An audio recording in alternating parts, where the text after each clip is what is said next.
కొంచున్నాం తండ్రి. ఆమేన్. ఈ వాక్య భాగం చాలా సార్లు మనం విన్నాం, కానీ సందర్భాన్ని బట్టి మరొకసారి ఈ వాక్య భాగాన్ని మనం ధ్యానం చేయడానికి ప్రభు కృపను అనుగ్రహించినందుకు దేవాది దేవునికి స్తుతులు స్తోత్రాలు చెల్లిస్తున్నాను. ఎస్తేరు గ్రంథము 4వ అధ్యాయంలో మొదటి వచనంలో మనం గమనించినట్టయితే, జరిగినదంతయు తెలియగానే మొర్దెకై తన బట్టలు చింపుకొని గోనె పట్టలు వేసుకొని బూడిద పోసుకొని పట్టణము మధ్యకు బయలు వెళ్లి మహాశోకముతో రోదనము ఆగండి పట్టణము మధ్యలోకి వెళ్ళాడు. ఏం జరిగింది?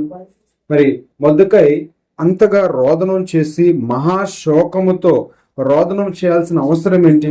గోనె పట్ట కట్టుకోవాల్సిన అవసరం ఏంటి? బూడిద పూసుకోవాల్సిన అవసరం ఏంటి? అక్కడ ఏదో జరిగింది. ఏం జరిగింది అంటే, మరి ఆ యొక్క షూషాను కోటలో మొదటి అధ్యాయం, ఎస్తేరు గ్రంథము మొదటి అధ్యాయం మొదటి వచనం నుంచి చూడండి.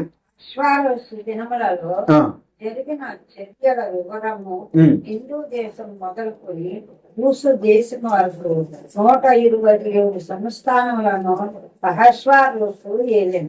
127 సంస్థానములను అహష్వేరోషు అనే రాజు పరిపాలన చేస్తున్నాడు.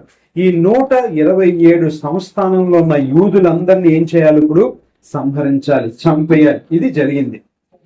మొర్దెకై ఎందుకు మహారోదనముతో శోకంతో దుఃఖిస్తున్నాడు? గోనె పట్ట కట్టుకొని బూడిద చల్లుకొని ఎందుకు రోదనము చేస్తున్నాడు, శోకిస్తున్నాడు? ఎందుకు అంటే 127 సంస్థానాల్లో ఉన్న యూదులందరూ, అంటే చెరపట్టబడిన యూదులందరూ కూడా ఏం చేయబడాలి? చంపేయాలి. ఇది హామాన్ అనే వ్యక్తి చేసిన పని. ఇదంతా కూడా హామాన్ అనే వ్యక్తి కుట్ర చేసి రాజుకి యూదుల మీద లేనిపోని మాటలు చెప్పి యూదుల్ని చంపమని రాజుని ప్రేరేపించాడు. రాజు కూడా హామాను చెప్పిన మాటలు విని, మరి అక్కడ అదే 4వ అధ్యాయంలో 4వ అధ్యాయం 3వ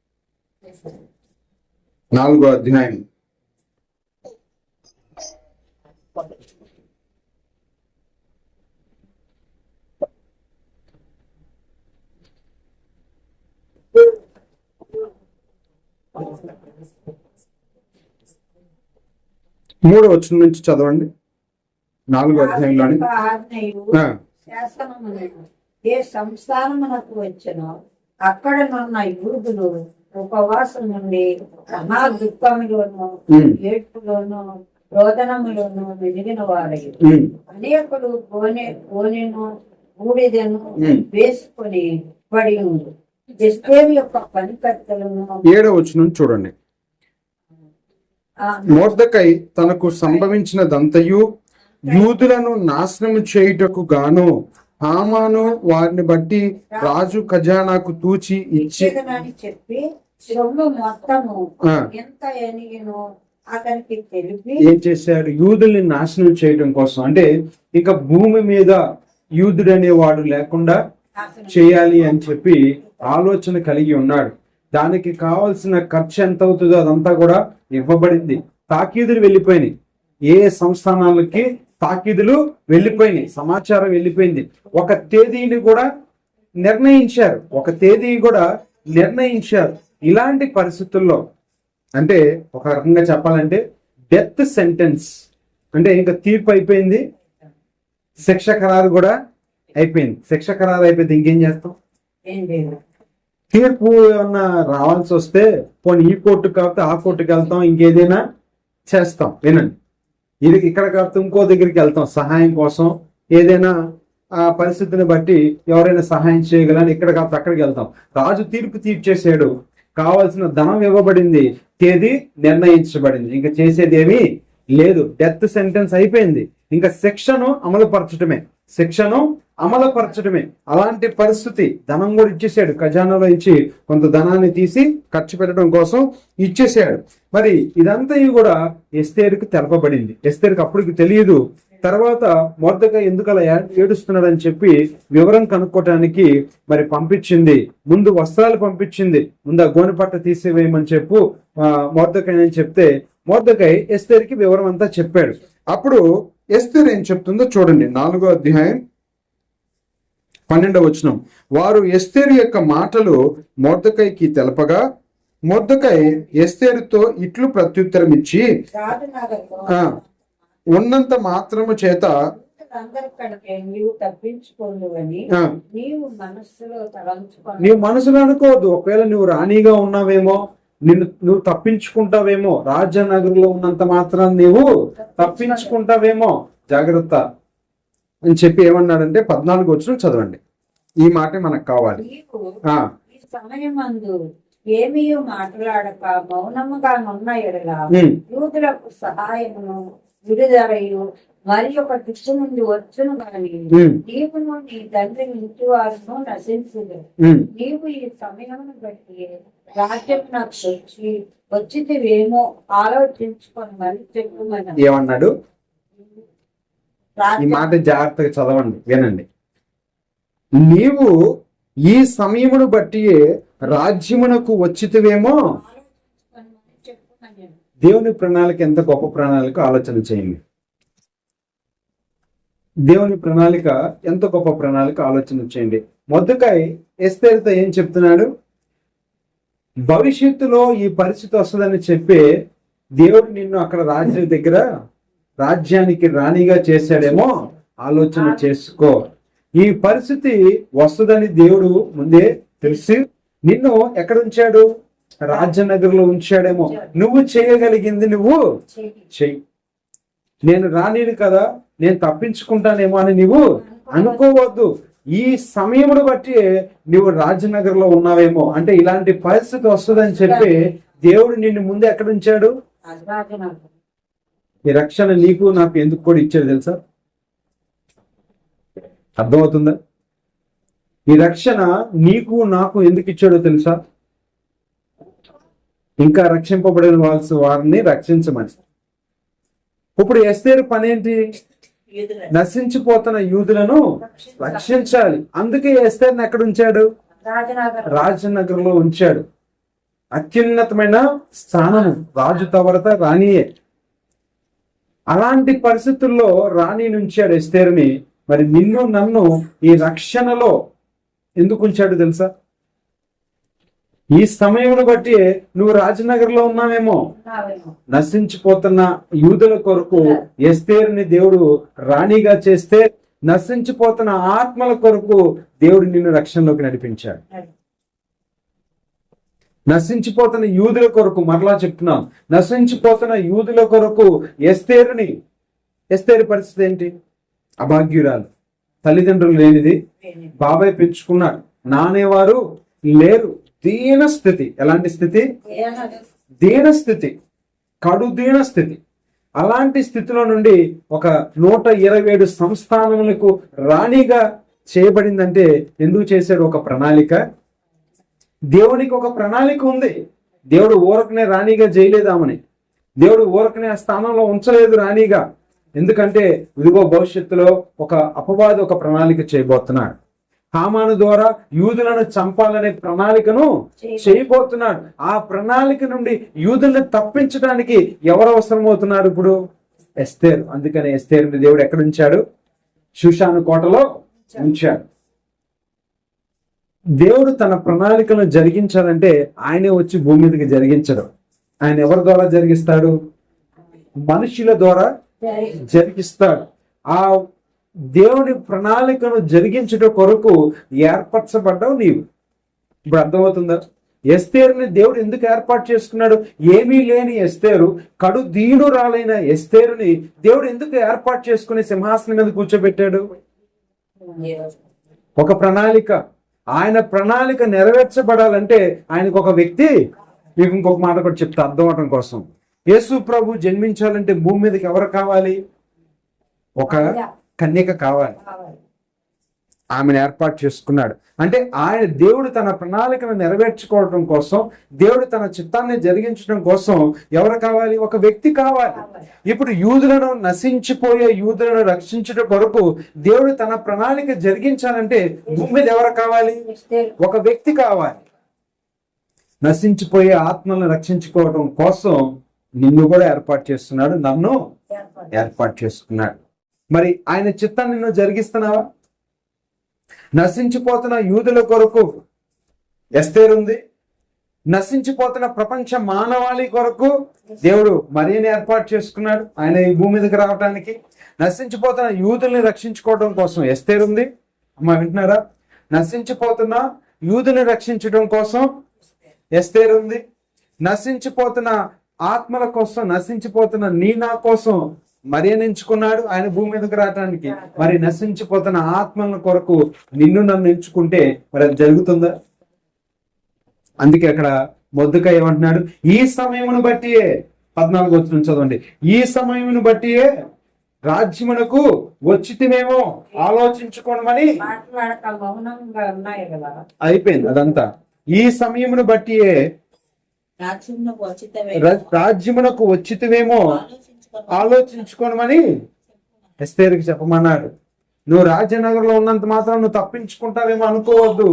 నిన్ను దేవుడు ఎందుకు అంతఃపురంలో ఉంచాడో, రాజ్యంలో అక్కడ ఎందుకు ఉంచాడో, ఆ స్థానంలో ఎందుకు ఉంచాడంటే నశించిపోతున్న యూదులను, అర్థమవుతుందా మీకు? నశించిపోతున్న యూదులను రక్షించుకోవడం కోసం దేవుడు నిన్ను అక్కడ ఉంచాడేమో అని చెప్తే అప్పుడు అంది. అప్పుడు ఎస్తేరు అంటుంది 15వ వచనంలో, అప్పుడు ఎస్తేరు నీవు పోయి సుషానునందు కనబడిన యూదులందరినీ సమాజ మందిరమునకు సమకూర్చి నా నిమిత్తము ఉపవాసం ఉండి 3 దినములు చేయకుండాటి. నిదిగో నేను రాజు దగ్గరికి వెళ్తున్నాను. ఎందుకంటే ఎస్తేరుకి ఏం తెలుసు అంటే, ఎందుకంటే పిలవకుండా, రాజు పిలవకుండా ఎవరు వెళ్ళటానికి వీల్లేదు. అది రాణి అవ్వచ్చు, ఇంకెవరైనా అవ్వచ్చు. రాజు పిలిస్తేనే వెళ్ళాలి. మరి భార్యగా వెళ్ళిపోవచ్చుగా. భార్య అయినా ముందు అక్కడ రాజ్యానికి అధికారి. గుమ్మం బయట రూల్స్ పాటించాలి, ఇంట్లో రూల్స్ పాటించాలి. భార్యని కదా అని వెళ్ళిపోవటానికి వీల్లేదు. అక్కడ అధికారిగా మాట్లాడతాడు. అక్కడ అధికారి. చాలా సందర్భాల్లో మనం ఏం చేస్తాం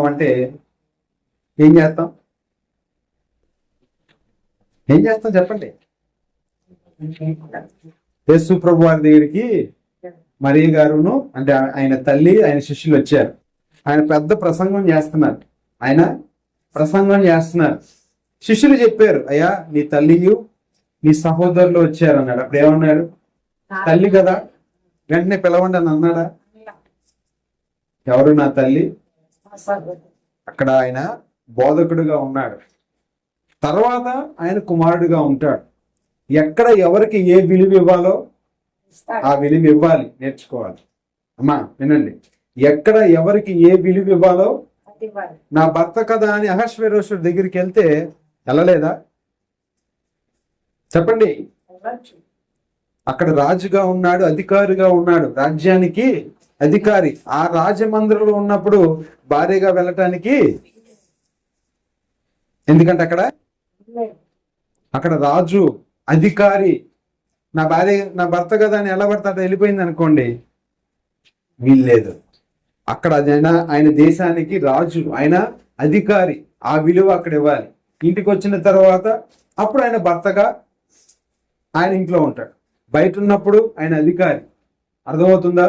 ఎస్తేరు ఎందుకు వెళ్ళలేదు తెలుసా? పిలువబడకుండా ఎవడనో రాజు దగ్గరికి వెళ్ళటానికి వీలు లేదన్న ఆజ్ఞ ఉంది. వెళ్తే చావటమే. వెళ్తే ఎవరైనా సరే, ఎవరికి ఎప్పుడు ఎలాంటి విలువ ఇవ్వాలి ఆ విలువ మనం, చిన్నోళ్ళైనా పెద్దోళ్ళైనా మన వాళ్ళకి విలువ ఇవ్వటం నేర్చుకోవాలి. రాజు కదా, నేను రాణిని కదా, ఆయనకి భార్యని కదా, వెళ్ళిపోతానంటే ఒప్పుకోదు. రాజుగా ఆయనకి ఇవ్వాల్సిన ఆయనకి ఇచ్చింది. అక్కడ ఇచ్చింది కాబట్టే అక్కడ ఆమె చెప్తుంది, నన్ను 30 రోజుల నుంచి నేను రాజు దర్శనం నేను చేసుకోలేదు.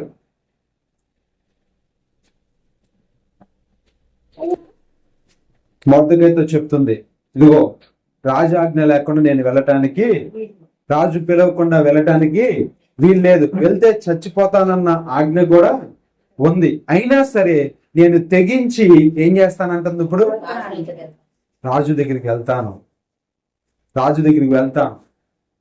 కాబట్టి నా నిమిత్తము మీరు ఉపవాసం ఉండి ప్రార్థన చేయండి. ఎవ్వరు కూడా 3 దినాల వరకు భోజనం కానీ అన్నపానాలు చేయడానికి వీల్లేదు, ఉపవాసం ఉండమని చెప్పింది. అందరూ ఉపవాసం ఉన్నారు, యూదులందరూ ఉపవాసం ఉన్నారు.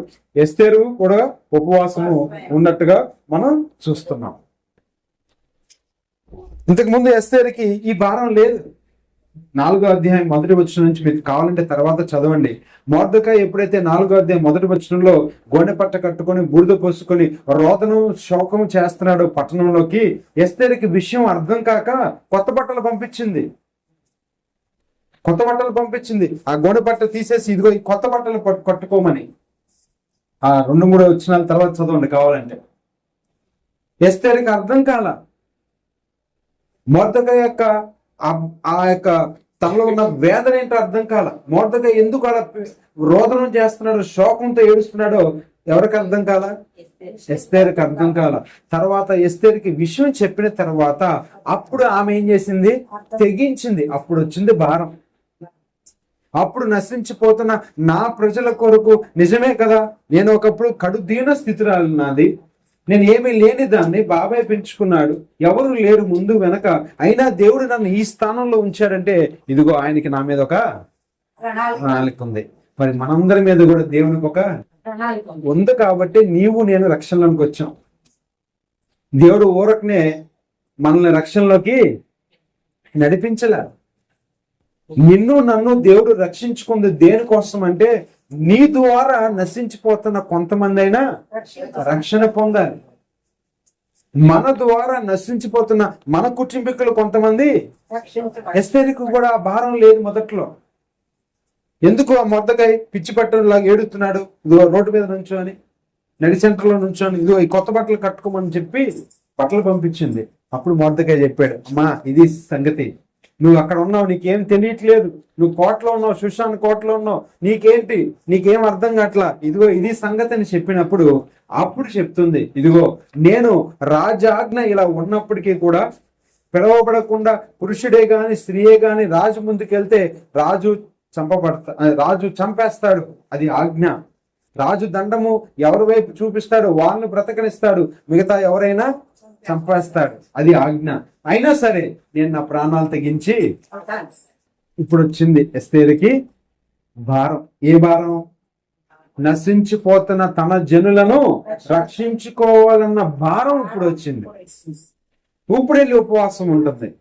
ఇప్పుడు వెళ్ళి అంటుంది, ఇదిగో నేను వెళ్తాను రాజుగారి దగ్గరికి, నా కోసం ప్రార్థన చేయండి. ఎందుకంటే వెళ్తే రాజాజ్ఞ లేకుండే వెళ్తే మరణ శిక్ష ఉందని ఎవరికి తెలుసు? మనకు కూడా సువార్త చెప్తే మనకు కూడా పోల్దండి ఎవరిని వేస్తారా? వెళ్ళవయ్యా నువ్వు చెప్తే నేను ఇదేంటి? అన్నిటికీ సిద్ధపడింది ఎస్తేరు. దేనికి? అన్నిటికీ. మరణమైనా సరే నేను వెళ్తాను, ఎందుకంటే నేను చనిపోయినా పర్లా, నా ప్రజలని యూదులు రక్షింపబడాలి, నేను చనిపోయినా పర్లా. మనకు కూడా ఈ భారం ఉండాలి. పౌలు గారు ఆ భారంతోనే ముందుకు సాగిపోయాడు, సువార్తలో సాగిపోయాడు. ఆ భారంతో ఉన్నాడు కాబట్టి ఎంతో మందిని రక్షించుకున్నాడు, ఎంతో మందిని ప్రభు దగ్గరికి నడిపించాడు. ఆ మరణానికి కూడా కొరింథీయులకు రాసిన పత్రిక 2వ పత్రిక తర్వాత చూడండి, ఇప్పుడు కాదు, 2 కొరింథీ 5వ అధ్యాయం నుంచి రాసుకొస్తాడు. అనేక పర్యాయములు దెబ్బలు తిన్నాను, అన్నపానము లేకుండా ఉన్నాను, వస్త్రహీనుడిని కూడా. అన్నిటికీ తెగింపు కావాలి. ఒక వ్యక్తి రక్షింపబడాలంటే ఎస్తేరు లాగా మనకు కూడా ఏముండాలి? తెగింపు ఉండాలి. ఒకటి భారం ఉండాలి, రెండోది తెగింపు ఉండాలి. ఎస్తేరు గనక అమ్మో నా ప్రాణాలు పోతాయి, రాజు పిలవలేదు కదా, నేను వెళ్తే రాజాజ్ఞ ఇలా ఉంది చంపేస్తాడని ఎస్తేరు భయపడితే యూదులు కొన్ని వేల మంది చనిపోయేవాళ్ళు. కొన్ని వేల మంది చనిపోయేవారు. కొన్ని వేల మందిని రక్షించుకోగలిగింది ఎస్తేరు. కొన్ని వేల మందిని రక్షించుకోగలిగాడు మొర్దెకై. ఈయన భారం మనకి ఎంతమందికి ఉంది? ఈ పరిస్థితి ఎంతమందికి ఉంది చెప్పండి? ఒకటి భారం కావాలి, రెండోది తెగింపు కావాలి. ఎప్పుడైతే తెగిస్తామో, పౌలు గారు అదే అన్నాడు, నేను సువార్త ప్రకటించకపోయిన నాకు శ్రమ, సువార్త ప్రకటించే విషయంలో నేను సిగ్గుపడువాడను కాను. నేను సిగ్గుపడను. సువార్త ప్రకటించడానికి వెళ్ళాడు, అనేక పర్యాయాలు దెబ్బలు తిన్నాడు, లాగారు, కొట్టేశారు, ఇంకా చచ్చిపోయాడు అనుకున్నట్టు లాగి పడేశారు. తన ప్రాణాలను తగ్గించాడు. ఎందుకు? పోయిన వారం నేను చెప్పినట్టున్నా, రోమిలికి రాసిన పత్రికలో పౌలు గారు అంటున్నాడు, కొద్ది మందినైనా రక్షించుకోవాలని, నా సహోదరులో కొద్ది మందినైనా నేను రక్షించుకోవాలని వారి నిమిత్తము నేను శాపగ్రస్తునవటానికైనా నాకు ఇష్టమే అన్నాడు రోమిలికి రాసిన పత్రికలో. నశించిపోతున్న నా ప్రజల కోసం నేను శాపగ్రస్తునవుతానన్నాడు. నశించిపోతున్న నా ప్రజల కొరకు నేను చనిపోవటానికి సిద్ధమన్నాడు మోషే గారు. రక్షణలోకి నడిపించాలంటే ఏదో తూతు మంత్రంగా 2 మాటలు ప్రార్థన చేస్తే రాదు. ఒక నశించిపోతున్న ఒక ఆత్మని రక్షించాలంటే ప్రభు ఏం చేశాడంట? 100 గొర్రెలు ఉన్నాయి, 99 ఉన్నాయి, ఒక గొర్రె తప్పిపోతే దానికోసం ఏం చేశాడు? వెదకాలి. వెదకటం అంటే ప్రయాస. మీకు ఏదైనా ఒక నాణ్యం పడిపోతే దానికోసం ఏం చేస్తారు? ఎదుగుతారు, అటు ఇటు అటు ఇటు, అక్కడ ఎక్కడ ఎక్కడ ఎక్కడ. ప్రయాస. వెదకటం అంటే ప్రయాస కావాలి, ప్రయాసపడాలి. ఒక పాపి ఊరకనే మన నోటితో చెప్పితే మారే పరిస్థితులు కాదు ఇది. ప్రయాస పడాలి. అందుకని ప్రభు అన్నాడు, ఒక గొర్రె కోసం ఆయన ఏం చేశాడంట? వెదికాడంట. వెదకటం అంటే ఎన్ని దారులు ఎత్తికాడు, అవునా? ఎంత ప్రయాసపడ్డాడు. కొండెక్కాడు, గొట్టెక్కాడు. ఆ కొండ ఎక్కేటప్పుడు ఎండకి దాహం వేసి ఉండొచ్చు, కొండ ఎక్కేటప్పుడు రాళ్ళు తగిలి ఉండొచ్చు ఆయనకి. ఆయన కూడా ఇంకా ఆయనలో కూడా ఏముంది? తెగింపు ఉంది. కొండలు గొర్రెలు ఎక్కడ మేస్తాయి? నేలలో ఏముంటాయి చెప్పండి? వ్యవసాయ భూమిలోకి వెళ్తే తెలిసిద్ది. పశువులు వ్యవసాయ భూమిలో మేస్తా ఉంటాయి ఆ పచ్చిక మీద. మరి వాటి మీద నడవాలంటే, వాటి కోసం వెతకాలంటే ప్రయాసపడాలి. వెతకటం అంటే ఏదో ఇట్టా పెట్టి ఇట్టా చూడటం కాదు, ప్రయాసపడాలి. వెతకటం అంటే ప్రయాసపడ్డాడు. ఒక పాపిని రక్షించుకోవటం కోసం, ఒక గొర్రె తప్పిపోయిన గొర్రెని రక్షించుకోవటం కోసం ప్రయాసపడ్డాడు. కాబట్టి మనం కూడా ఏం చేయాలట? ప్రయాసపడాలి. ఎస్తేరు నశించిపోతున్న తన జనుల కోసం ప్రయాసపడింది. అక్కడ ఉపవాసం ఉంది, కన్నీరు కార్చింది, ఉపవాసం ఉంది, తన ప్రాణాన్ని పణంగా పెట్టింది. యేసు ప్రభు వారు కూడా నశించిపోతున్న మన కోసం ప్రాణం పెట్టారు. ఈ రాత్రి ప్రభు మనతో మాట్లాడే ఒకే ఒక మాట ఏంటంటే, ఈ సమయం కోసమే నిన్ను రక్షించుకున్నాడేమో. ఎస్తేరుతో మొర్దెకై చెప్తున్న మాట ఏంటంటే, ఈ సమయం బట్టి నీవు అంతఃపురంలో. చాలా మంది అంటే నాకెందుకు అలా అనిపిస్తూ ఉంటది, పడక ఈ కుటుంబంలో పడ్డానేంట్రా బాబు అనిపిస్తూ ఉంటది. వెళ్ళక ఈడితో సహవాసం చేసేనేంట్రా బాబు, ఈడెక్కడ నాకు తగిలేడురా బాబు అనుకుంటాం. నిన్ను దేవుడు ఎందుకు ఆడికి తగిలిచ్చాడో తెలుసా? నిన్ను రక్షణలోకి నడిపించి నీ ద్వారా ఆ కుటుంబాన్ని. అది ప్రణాళిక. ఎస్తేరు అనుకోవచ్చు, నాకెందుకురా ఈ గోళ, నేను అంతఃపురంలో ఎందుకు వచ్చాను, ఆ అంట్లు తోకుంటే బాగుండేదేమో, ఆ మానస బతికే బాగుందేమో అని అనుకుందా ఎస్తేరు? ఈ సమయాన్ని బట్టే నువ్వు ఇక్కడ ఉన్నావేమో. దేవుడు నిన్ను ఎందుకు తెలుసా ముందే రక్షించుకున్నాడు? నీకు ముందే ఎందుకు రక్షణ అనుగ్రహించాడో తెలుసా? నశించిపోయే ఆ పనిని నువ్వు చేయాలని, నశించిపోయే ఆత్మలని నువ్వు రక్షించాలని, ఆ భారం నీకు ఉండాలని నిన్ను ముందుగా రక్షించుకున్నాడు. నిన్ను ముందుగా ఎందుకు ఆ స్థానంలో నిలబెట్టాడో తెలుసా? నీ వెనకున్న వారిని నువ్వు రక్షించాలని. మనం అనుకుంటున్నాం ఏదో ఆదివారం మొత్తం ప్రార్థన చేస్తాం, ఆరాధన చేస్తాం, మా రక్షణ పొందేశాను నేను అనుకుంటున్నాం. నిన్ను రక్షించుకుంది దేనికోసం అంటే, నీ వెనకాల కొంతమంది ఉన్నారు, వారిని నువ్వేం చేయాలి?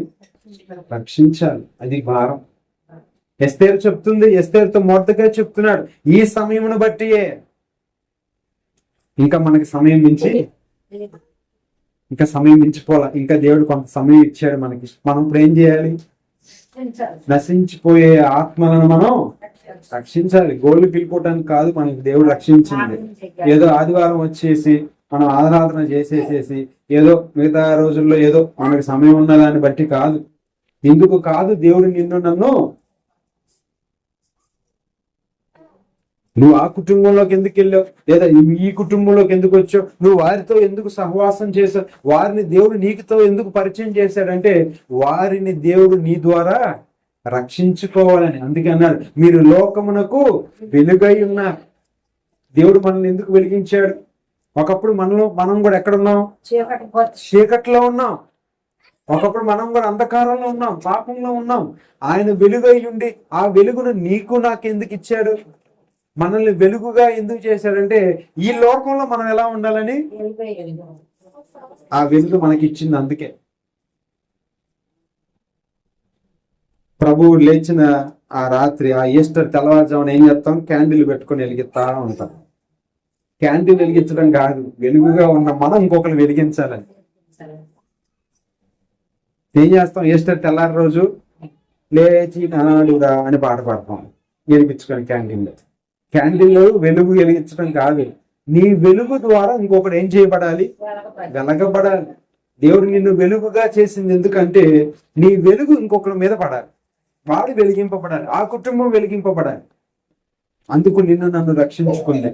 ఎస్తేరుకున్న భారం మనకు కూడా కావాలి. ఎస్తేరులో ఉన్న తెగింపు మనకు కూడా కావాలి. తెగింపు లేకపోతే నీ జీవితంలో ఒకరిని కూడా నువ్వు రక్షించలేవు. గుర్తుపెట్టుకో, తెగింపు ఉంటేనే నువ్వు రక్షణలోకి ఎవరినైనా నడిపించగలవు. మన పితరులు మిషనరీలు వారు ఎంత తెగించి వచ్చారు, వారి కుటుంబాలను తెగించారు, వారి సమస్తాన్ని తెగించి వచ్చారు, ఎన్నో విడిచిపెట్టి వచ్చారు. కాబట్టి రాత్రి ప్రభు మనతో మాట్లాడే మాట ఎస్తేరు ద్వారా మనల్ని హెచ్చరిస్తున్నాడు.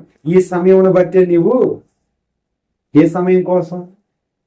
ఇదిగో ఒక సమయం రాబోతుంది, అపవాది అపవాది ఏం చేస్తున్నాడంటే ఎవరిని మృంగవలేనని తిరుగులాడుతున్నాడంట.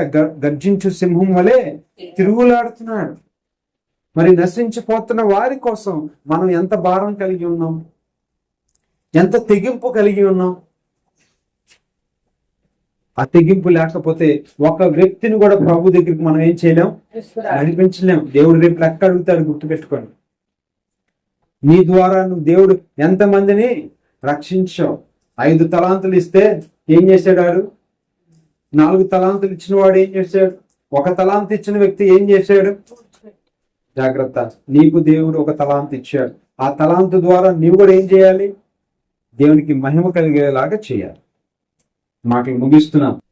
ఎస్తేరుతో మొర్దెకై చెప్తున్న మాట ఏంటంట, ఈ సమయమును బట్టి నీవు రాజ్యమునకు నువ్వు రాణిగా ఊరకనే చేయబడలా.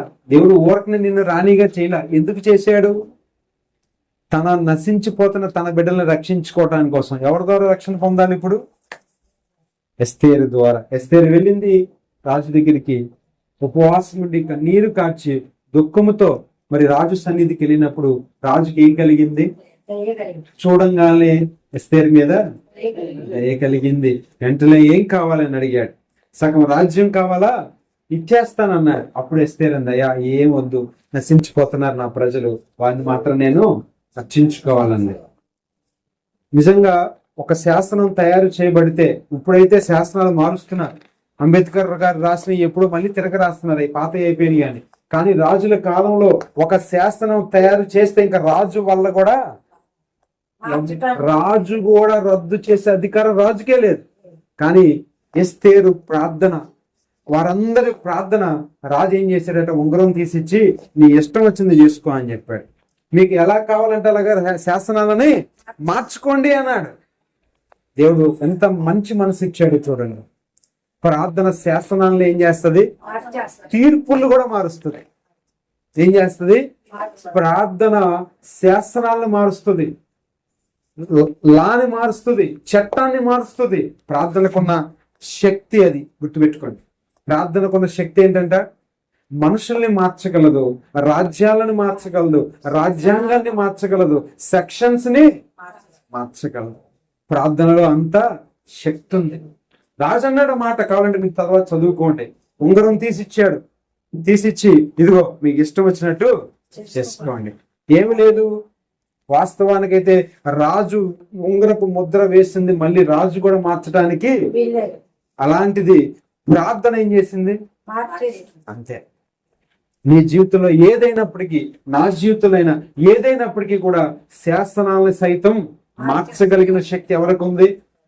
ప్రార్థనకే ఉంది, ఇంకా దేనికి లేదు. ఎస్తేరు ప్రార్థన చేసింది. అక్కడ 3 దినాలు ఉపవాసం ఉండి ఎస్తేరు తన పనికత్తలు యూదులందరూ కూడా ప్రార్థన చేశారు. అంతే, శాసనాలన్నీ ఏం చేయబడ్డాయి? అంతే. యూదుని రక్షించుకోగలిగింది, తన జనులను రక్షించుకోగలిగింది. ఎస్తేరు కనుక లేకపోతే యూదుడు అనేవాడు భూమి మీద ఉండేవాడే, ప్రభు భూమి మీదకి వచ్చేవాడే కాదు. యూదుడే లేకపోతే ప్రభు ఎక్కడ వస్తాడు? కాబట్టి గుర్తుపెట్టుకోండి, శాసనాలను పరిస్థితులను మార్చగలిగిన శక్తి దేనికి ఉంది?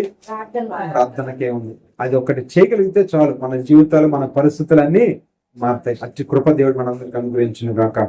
ఆమేన్. దేవుడి కొద్ది మాటలు మన ఇంట్లో దీవించును గాక. ఆమేన్.